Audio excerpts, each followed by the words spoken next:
Ito mga kadads, at nandito tayo ngayon sa taas ng kisame. Nag-wiring tayo. So nag-install tayo ng 4 na pin light. Bali 5 pati yung doon sa likod ng pader. Sa pinakaharap ng pinto. Ayan po yung mga butas natin. Ayan. So nakaabang na. Tapos dito mga kadads, ayan. Dahil ito yung dating switch niya. Double, 2 gang lang siya. Ginawa ko na lang 3 gang. Then pinadahan ko ng isang wire dito sa loob. Ayan. Then hindi ko na siya pinutol. Ang ginawa ko na lang, ayan. Hiniwa ko na lang ng konti dito. Tapos lalagyan na lang natin siguro ng mamaya ng lock dito mga kadads. Tilagyan ko siya ng lock dito. Pati dito para di mahila. Tapos ito, bali yan. Splice doon, tapos ayun pa yung isa. Then, meron pang isa doon. Kada dito kasi naglagay pa tayo ng junction box. Kasi nag-split tayo dito papunta doon sa kabila. Ayun o. Dito hindi na kasi ayun, i-drop na lang siya doon. Then yung power supply, ito, kumuha tayo doon sa drop point niya. Ayun o. Wait lang mga kadads. Ayan, kumuha na lang tayo dyan. Then itatap na lang natin to, yung mga magkakasama. At ito, bali dito mga kadads, ito kasi yung dalawang wiring ng mga ilaw. Sa left saka sa right. Ito dito. Tapos ito dito. So ito kasi yung manggagaling sa switch. Ito, dali, ito manggagaling sa switch. So supply niya, yung isa, ito yung live natin. Bali kukunin natin, yung pinaka-live niya kasi, yung yellow. So yan yung line 1. Kung line to line 1 yan. Then yung isa, kukunin natin yung pares niya doon, yung line 2. Ito yung gagawin natin line 2 para makabuo tayo ng 220 volts mga kadads. So, ayan, pisa lang natin mga kadads ha. Update ko kayo later. Ang hot. See you.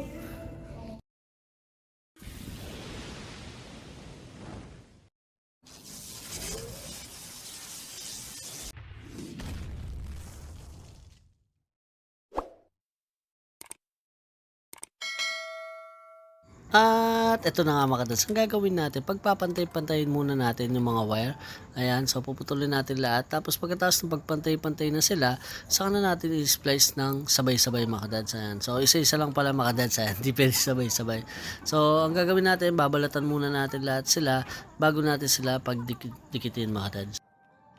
So dito mga kadads, sure naman tayo na wala siyang power. So okay lang na hawakan. Pero syempre, may kanya-kanya tayong diskarte kung saan tayo mapapabilis. Dahil tayo naman yung gumagawa, sure na sure tayo na wala siyang power. Isa pa dito mga kadads, sirap tayo sa pwesto natin dahil medyo nakajuko tayo. Pero dito ayan mga kadads, ang ginagawa ko, ginagawa ko siya ng paway, pinag-iiwalay ko yung strand niya. Tapos pinagsasama-sama ko. Parang ganito mga kadads, papakita ko na lang. Isusum in ko na lang yung video. Ito mga kadads yung ginagawa ko. Yan, ginagawa ko siya na parang way. Pinagdidikit-dikit ko sila. Tapos pag ikot ko siya ng konti, naigpitan yan. Pagsasamahin ko na sila para yung mga strand talaga nila, kapit na kapit sa isa't isa mga kadads. Hindi madaling ugutan. Siyempre mga kadads, may kanya-kanya tayong diskarte. So sa mga master dads natin dyan, pag-share naman po ang inyong diskarte about dito sa pag-splice. Ito, pagkita ko lang yung pag-bend. Ayan, bibend mo siya ng ganito mga kadads para wala talagang hugot. At syempre mga kadads, kung bago natin siya ito, make sure na lapat talaga yung mga wire niya or yung mga strand niya. Tapos yung pagtitape mga kadads, merong hila ng konti para kapit na kapit talaga yung electrical tape sa wire natin mga kadads. Ayan. So same lang ang gagawin natin dito sa pangalawa. Ayan. Pagsasama-samahin lang natin. Tapos ititip na natin ulit mga kadads. So mga kadads, kung bago ka lamang sa akin channel, huwag mong kalimutan mag-subscribe at click ang notification bell para updated ka sa ating mga bagong videos. At kung nagugustuhan nyo itong video nito, huwag nyo sana kalimutan i-like ang ating video. Napakalaking tulong na ito sa ating channel. So tara mga kadads, let's go!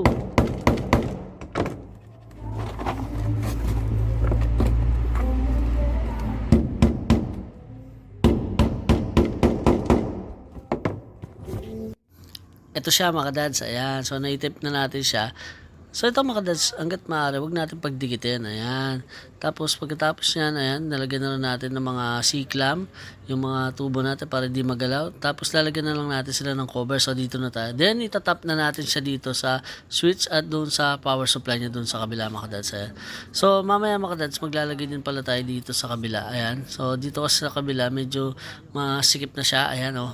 So, medyo mahihirapan tayo. Baka hindi na natin magawa tulad nitong ginawa natin dito sa kabila na pin lights mga kadads ito. Ayan, so medyo okay naman dito, nakaparallel sa horizontal sila. So dun sa kasi sa kabila mga kadads, ayun, mahihirapan na tayo, lalo na pasikip siya. Ayan, tingnan nyo mga kadads, so ayan, pasikip. Pero ayusin pa naman natin hanggat maaari. Siguro dun sa hindi na natin nabot, ay hanggang doon na lang mga kadads. So tara mga kadads, let's go! At ito na nga mga kadads yung nailagay natin mga butas. Ayan, pin light, 4 na sulok. Ayan, tapos isa doon, then isa dito. So yung isa dito, tinanong kasi ako ng customer kung dito ba ilalagay o doon sa cover. Sabi ko okay lang naman sa cover, hahabaan natin yung wire para pag binaba siya or minove yung cover, yung manhole, kasya pa rin siya mga kadads. So ito yung nabutas mga kadads. Nasaan ba siya? Wala. Ay, nasa taas pa pala siya mga kadads. Ayan. Then ito pa yung isang project natin. Papalitan natin ng trigang yan. Ito. Lalagyan natin din siya ng pin light dito, 4. Ayan. Then ito, yung ginawa natin bracket para sa aircon. Ayan. So si Paro nang buwabanat sa pagpipintura. Hello ka naman dyan! Yoko! No! Ayan So ayan, angle bar tapos ito. Ayan. So baka daw pasukan sila. Hello! Ba? So ilalagay na natin yung trigang. Ito na nga at natapos na tayo. Last na lang mga kadads. Ayan yung lagay natin. Ayun tumama pa siya sa kahoy sa diretso. Yung pakros niya. Tapos ayan. Ito. Then pinalitan lahat ng bukilya. Ayan. Ganyan. Pero ay susulin na ito. Wow! Ayan, 3 po yung magkakasunod.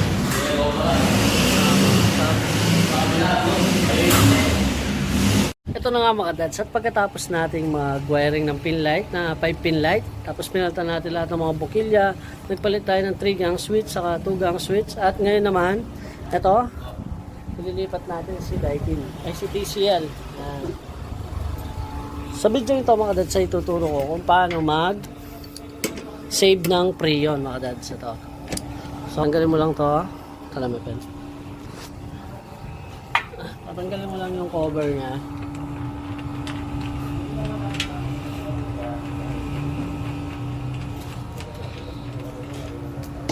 Tapos, lalagay mo yung edge. Tapos, buksan mo siya ng konti dito.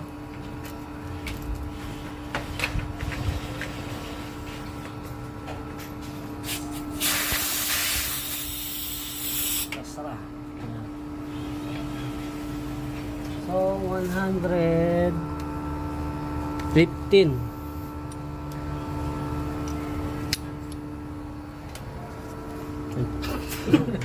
Kukunin ko na sana. Okay, kasama namin. Tapos ito, ang una mong gagawin, pati na makayabang ka rin. Magpamatda, tayaw na. Ito yung breaker kan. Ayan, ang una po natin gagawin dyan, ang gagawin natin, dapat sabay po yung pagpatay sa pagsara nito. So pag sarado na lahat, doon mo siya papatayin. So, ngayon na mga kadads ha. Ito, una nating sara itong discharge. Makabang na. Ayan. Tayo ko lang. Ayan. Ayan. Tapos ito. Tapos tingnan mo yung ano mo. Kung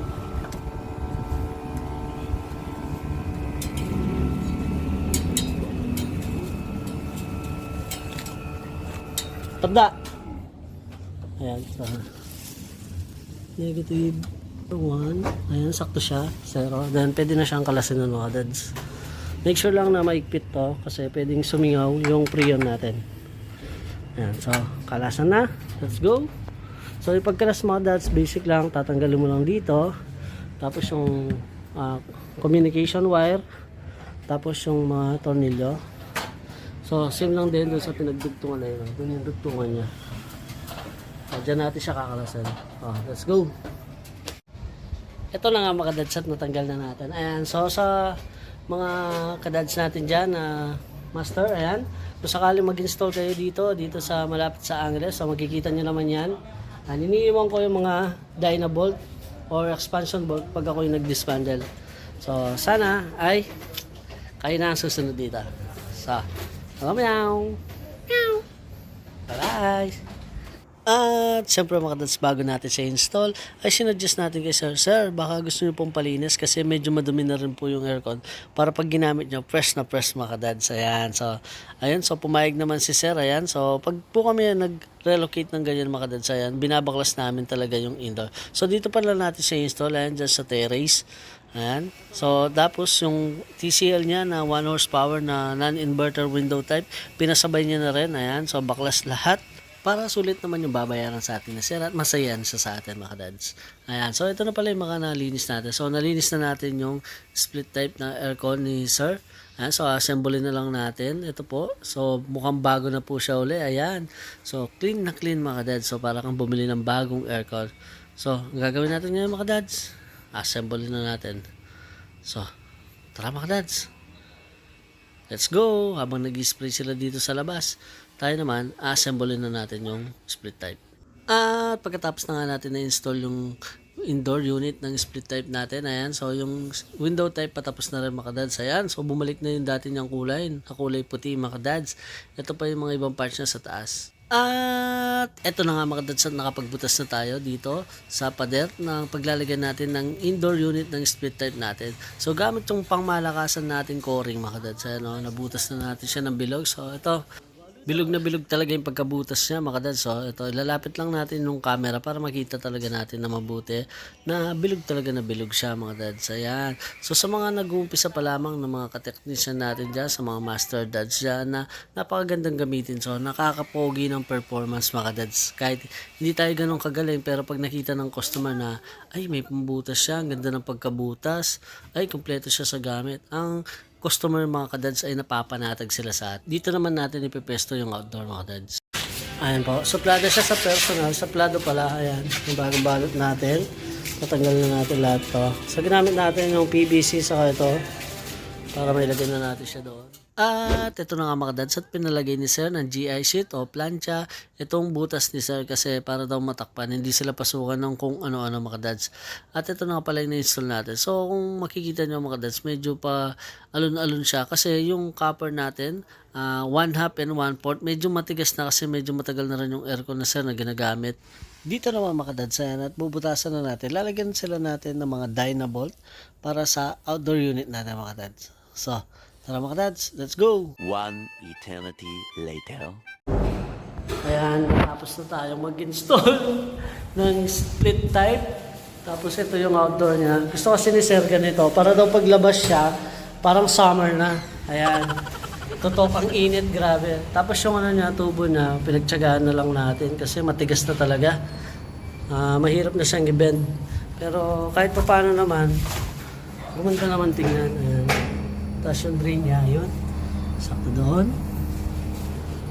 Tapos, ayan po, medyo makalat pa, maglilipat na si Sir.